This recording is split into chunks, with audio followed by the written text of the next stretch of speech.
Good day, my name is Sam Terkitis and I'm a wildlife sculptor from Livingston, Montana.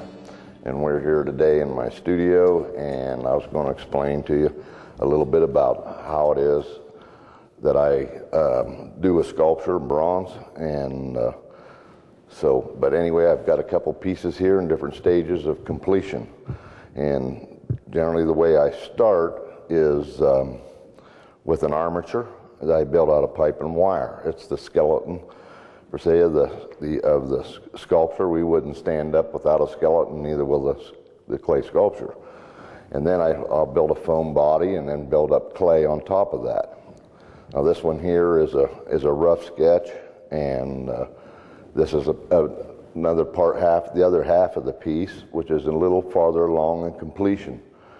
And but I rough it out with my hands, and then I'll come in with small tools, wire tools, and put the final detail in. This one here, once I get a little farther along, will be added behind here, and it'll come up looking here, over the shoulder of this graph. I'm going to title it Tall Blondes. And then, once I'm complete, we'll take it to a foundry, and this will be cast eventually in bronze. And what we do is we'll cut the piece apart, because a mold has to come apart like this, and with legs or arms or whatever, that doesn't allow that, so they have to be removed in the process. So the legs will be cut off here, and this thing will be also photographed very heavily with tape measures, and so we can get measurements, so we can replicate the thing in bronze exactly the way the original was. And the mold process, we put a latex rubber over the pieces of this sculpture, and it'll pick up a fingerprint, so all the detail will come out. Then after, there's about 4 coats of latex rubber that goes over this, and then a layer of plaster. Okay, so after the plaster sets up, then we pull that plaster mold off, then cut the rubber and remove the piece of the original. Then it goes back together, and it's called the lost wax process, whereas we take a molten wax and we'll coat the interior of that mold now, and whatever we end up in wax, will end up in bronze. So we try to get a thin coating. Bronze is very heavy, very expensive, and it has such strength that it doesn't need to be very thick. So we'll give the interior of the mold a coating of wax, probably 1/8 of an inch thick. Then we take the mold apart again and remove the wax reproduction of this part. Okay, that wax piece will then be dipped in a slurry, a sticky substance, and dusted with fine sand.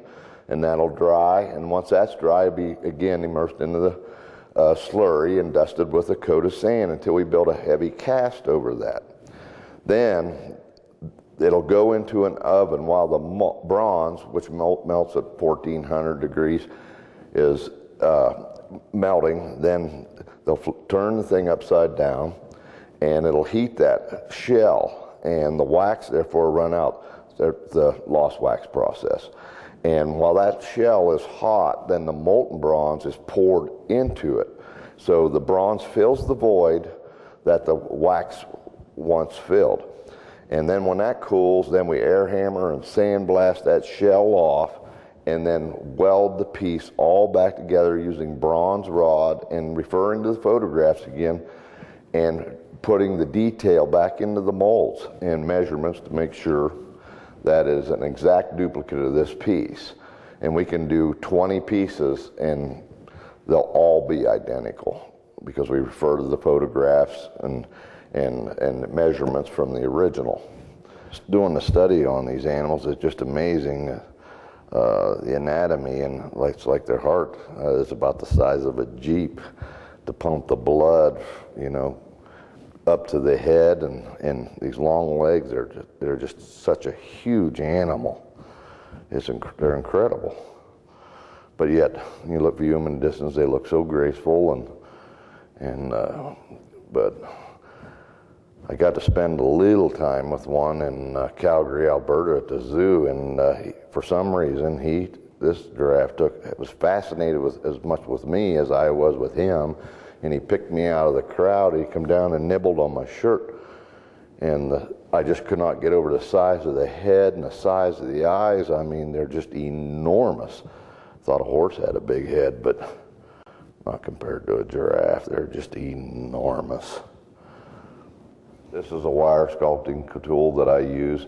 They come in various shapes and for different cuts. But the tool that I use most is these God-given tools. But in the final detail, I'll come in and, again, I'm a detailed artist and do realism is my thing. And I'll put the final hair detail in with these wire tools.